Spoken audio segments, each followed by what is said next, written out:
Hello everyone, my name is Fayaz and I'm doing PhD at UNSW Sydney, Australia on a student scholarship, and in this video I'll be talking about the 10 rules for referencing, how we can put a reference in a research paper or a book chapter or any report or any thesis.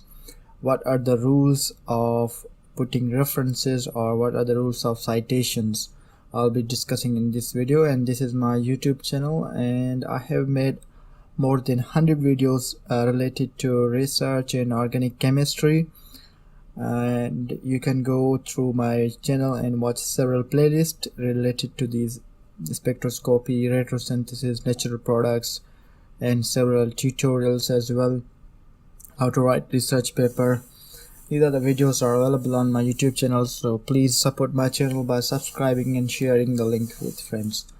Let's start, and I'll give you a little bit introduction, and then I'll be talking about 10 simple rules of referencing, or how to put references in your thesis or in your research article. So we researchers aim to read and write publications containing high quality prose, text, exceptional data, arguments, and conclusions, embedded firmly in existing literature while making abundantly clear what we are adding to it.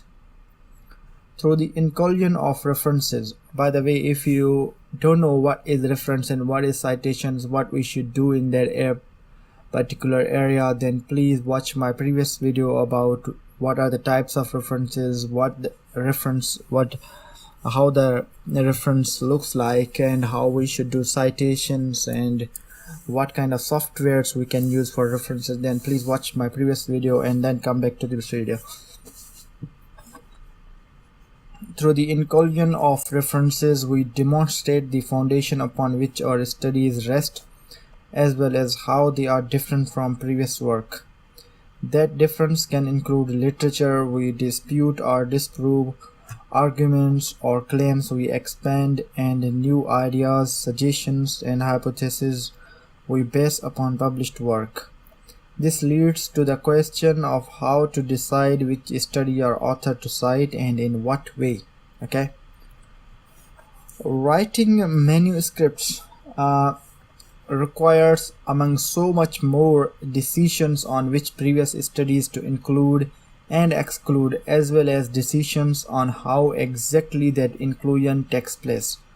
A well-referenced manuscript places the author's argument in the proper knowledge, context, and thereby can support its novelty, its value, and its visibility. Novelty, value. Citations link one study to other. That is the purpose of citations. Creating a web of knowledge that carries meaning and allows other researchers to identify work as relevant in general and relevant to them in particular. On the one hand, citation practices create value by trying together relevant scientific contributions, regardless of whether they are large or small. In the process, they confer or withhold credit, contributing to the relative status of published work in the literature. On the other hand, citation practices exist in the context of current regimes of evaluating science. While it may go unnoticed in daily writing practices, the act of including a single reference in a study is thus subject to value-based criteria internal to science, e.g. content, relevance, credit, and external to science, accountability, and performance. Accordingly, referencing is not a neutral act. Citations are a form of scientific currency. Citations are a form of scientific currency, actively conferring or denying value. Citing certain sources, and especially citing them often, legitimizes ideas, solidifies theories, and establishes claims as facts. References also create transparency, by allowing others to retrace your steps. Referencing is thus a moral issue, an issue upon which multiple values in science converge. Citing competitors aids to their profiles, citing papers from a specific journal adds to its impact factor, citing supervisors or lab mates helps build your own profile, and citing the right papers helps establish your familiarity with the field. All of these translate into pressures on scientists to cite specific sources from peers, editors, and others. Fong and Willite demonstrate the abundance of so-called coercive citation practices. Also, citation-based matrices have proliferated as proxies for quality and impact over the years, only to be currently subjected to significant and highly relevant critique. To cite well or to reference responsibly is thus a matter of concern to all scientists. Here I offer 10 simple rules for responsible referencing, or 10 simple rules for citations. Scientists as authors produce references, and as readers and reviewers they assess and evaluate references. Through this symmetrical relationship to literature that all scientists share, they take responsibility for trying to gather all knowledge it contains. Producing and evaluating references are, however, distinct processes, warranting different responsibilities. Respecting this dual relationship researchers have with literature, the first 6 rules primarily refer to producing a citation and responsibilities this entails. The second set of 4 rules refers to evaluating citations and the meaning they have or acquire once they have become part of a text. So let's discuss the rule number 1.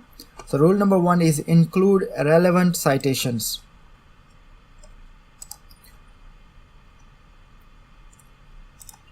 So include relevant citations. All scholarly writing requires a demonstration of the relevance of the questions asked, a display of the methods used, a rationale for the use of materials, and a discussion of issues relevant to the content of the publication.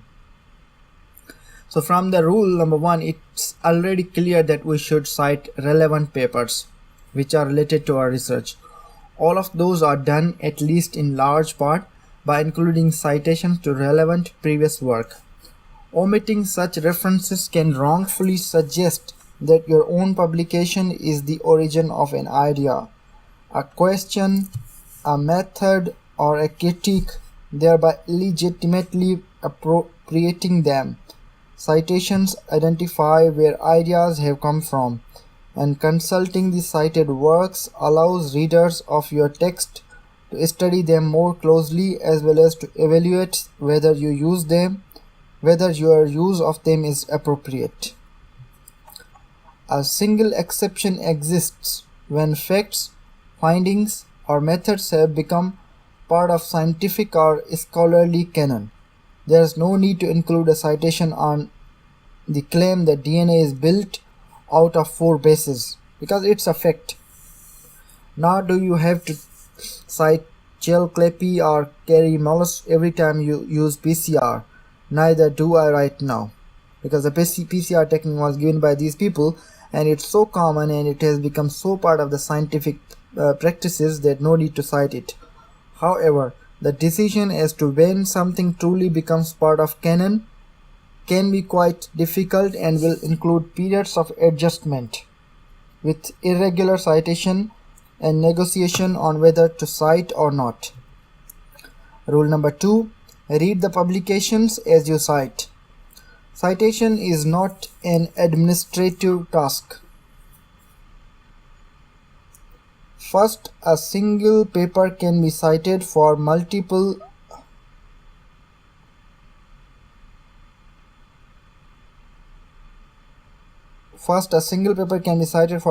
reasons, ranging from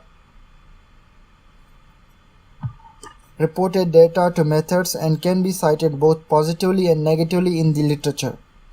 The only way to identify whether its content is relevant as support for your claim is to read in its full. Second, the collection of citations included to support your work and argument is one of the elements from which your work draws credibility. The same goes for the citations you include to criticize, dispute, or disprove. As a consequence, a chain is only as strong as its weakest link. The quality of the publication you trust and upon which you confer authority co-determines the quality and credibility of your work. Citation rates, especially on the journal level, do not correspond well to research quality, and they conflate positive and negative citations, not distinguishing authority conferred or authority that is challenged. To cite meaningfully and credibly requires that you consult the content of a publication rather than whether others have cited it as a criterion for citation. Rule number 3. Cite in accordance with content. If at some phase in the research you have decided that a specific study merits citation, the issue of specifically how and where to cite it deserves explicit consideration. Mere inclusion does not suffice. Sources deserve credit for the exact contribution they offer, not their contribution in general. This may mean that you need to cite a single source multiple times throughout your own argument, including explanations or indications why. A specific way to break Rule 3 is in the form of the so-called Trojan citation. The Trojan citation arises when a publication reporting similar findings to your own is cited in the context of a discussion of a minor issue, ignoring sometimes deliberately its key argument or contribution. By focusing on a trivial detail, the Trojan citation obscures the true significance of the cited work. As a consequence, it hides that your work is not as novel as it seems. As a questionable citation practice, a Trojan citation can be used to satisfy reviewers or editors' request to include a reference to a relevant paper. Alternatively, a Trojan citation may emerge unknowingly when Number 1. You are unaware of the content of a cited publication. Not adhering to Rule 2 creates a very significant risk of being unable to follow Rule 3 or 2. Disputes exist in the scientific community or among the authors on the contribution and or quality of a scientific publication, in which case Rule 4 will help. Rule 4. Cite transparently, not neutrally. Citing, even in accordance with content, requires context. This is especially important when it happens as part of the article's argument. Not all citations are a part of an article's argument. Citations to data, resources, materials, and established methods require less, if any, context. As part of the argument, however, the mere inclusion of a citation, even when in the right spot, does not convey the value of the reference and accordingly the rationale for including it. In a recent editorial, the Nature Genetics editors argued against so-called neutral citation. This citation practice, they argue, appears neutral or procedural, yet lacks required display of context of the cited source or rationale for including. Rather, citations should mention assessments of value, worth, relevance, or significance in the context of whether findings support or oppose reported data or conclusions. This flows from the realization that citations are political, even though that term is rarely used in this context. Researchers can use them to accurately represent, inflate, or deflate contributions based on number 1. Whether they are included, number 2. Whether their contributions are qualified. Context or rationale can be qualified by using the right verbs. The contribution of a specific reference can be inflated or deflated through the absence of or use of the wrong qualifying term. The authors suggest versus the authors establish. This excellent study shows versus this plot study shows. If intentional, it is a form of deception, rewriting the content of scientific canon. If unintentional, it is the result of sloppy writing. Ask yourself why you are citing prior work and which value you are attributing to it, and whether the answers to these questions are accessible to your readers.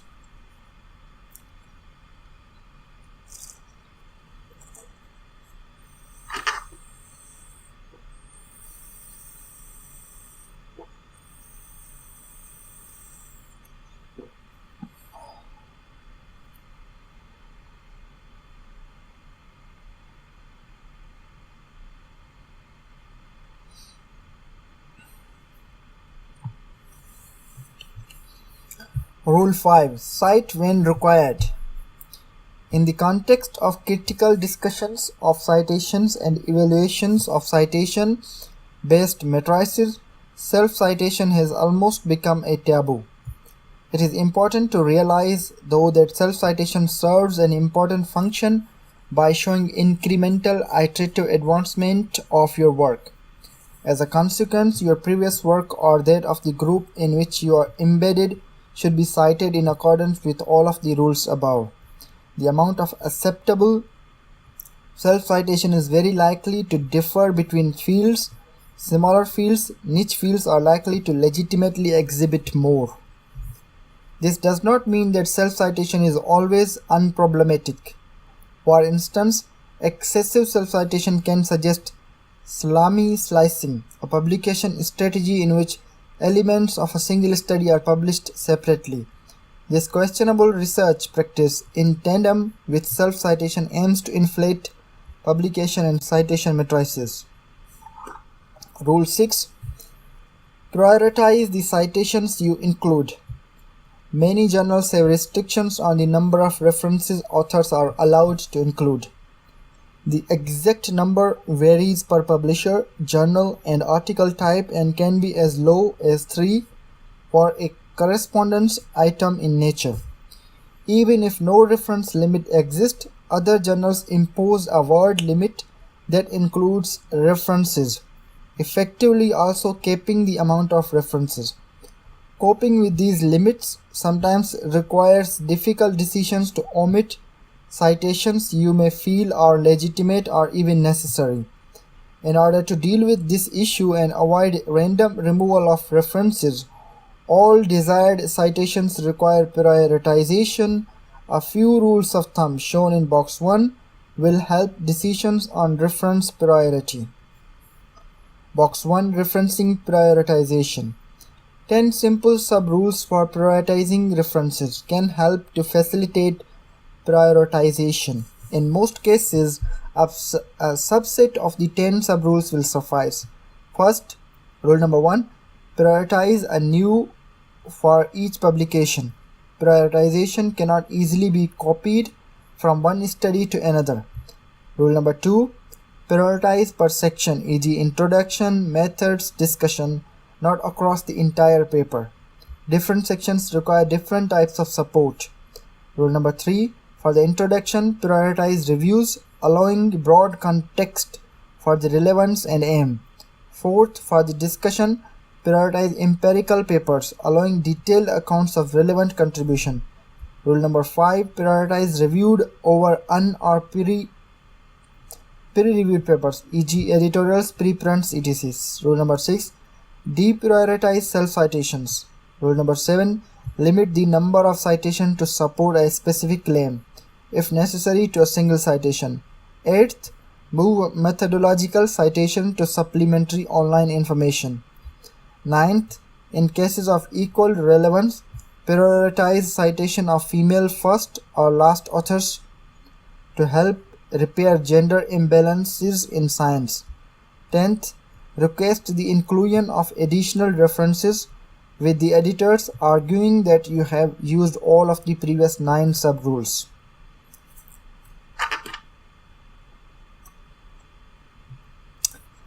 Rule 7. Evaluate citation as the choices that they are.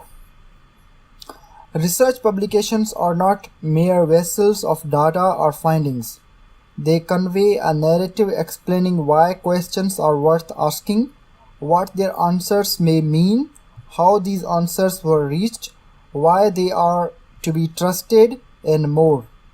They also have a purpose in the sense that they will act as support for other studies to come. Each of the elements of their story is supported by links to other studies, and each of those links is the result of an active choice by the authors in the context of the goal they wish to achieve by their inclusion. At the other end of the narrative, readers assesses and evaluate the story constantly, asking whether it could have been told differently. The realization that narratives can be told differently, supported by other citations to other prior work, does not disqualify them. Both the story and the choice of citations are political choices meant to provide the argument with as much power, credibility, and legitimacy the authors can muster. They are tailored to the audience the authors seek to convince their peers. The choice to include or exclude a reference can only be evaluated in the context of that narrative and the role they play in it. Peirce has provided a classification of citation roles to assist this evaluation. Rule 8. Evaluate citations in their rhetorical context. Rhetorical strategies serve to convince and persuade. Narratives are but one of the tools that can be used to persuade audiences. Metaphors, numbers, and associations all feature in our research papers as tools to convince our readers. The genre of the scientific article has had centuries to evolve to incorporate many of them with the goal of convincing readers that the author is right.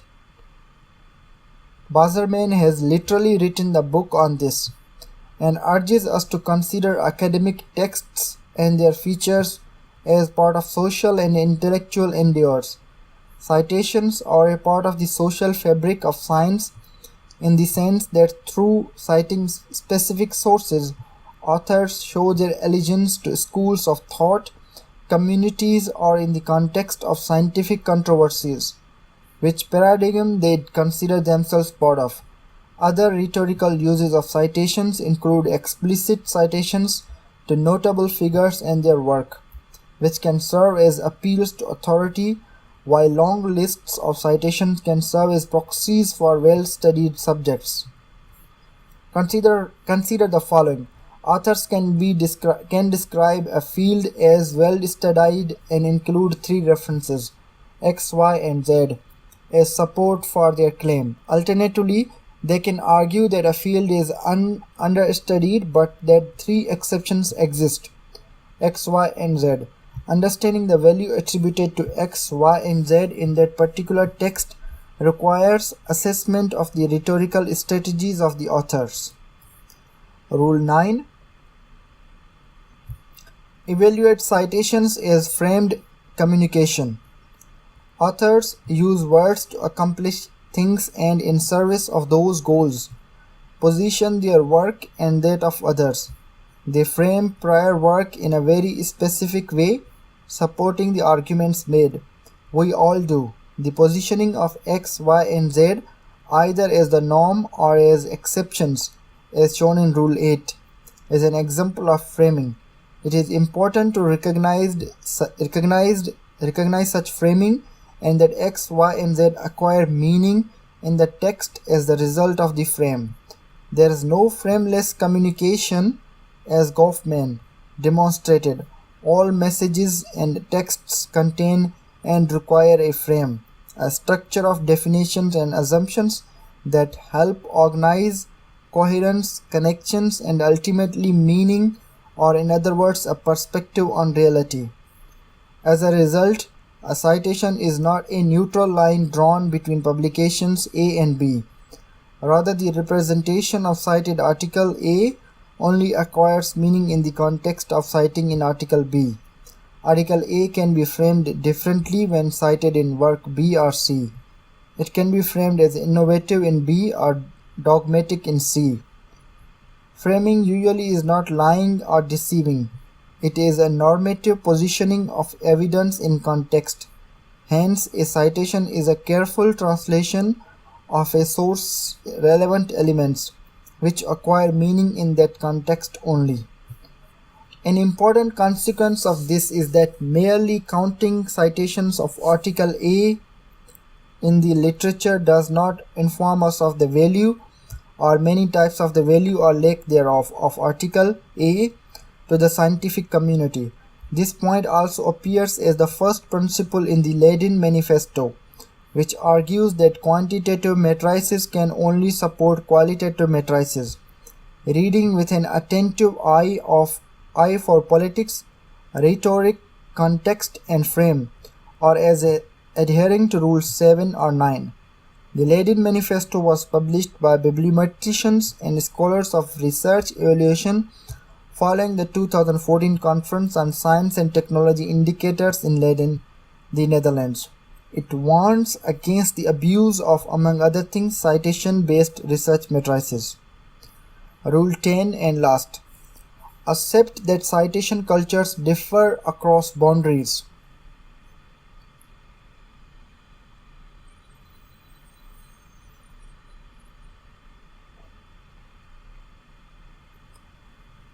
Despite critics of the system, science is organized in such a way that citations continue to act as a currency that is represented as being universal. However, citation practices are for the most part local practices, whether local to laboratories or department or local to disciplines. The average number of citations per paper differs between disciplines, and the way that citations are represented in the text and the value of being cited also differ radically. What counts as proper citation practice in molecular biology, for instance, the inclusion of multiple references following a statement is considered unacceptable in research ethics or science policy, in which single references require paragraphs of contextualization and translation. When reading a paper from an adjacent discipline, respect its different norms and conventions for responsible referencing and proper citation. If you are cited by a scientist from another discipline, assess that act as existing in a however slightly different citation culture.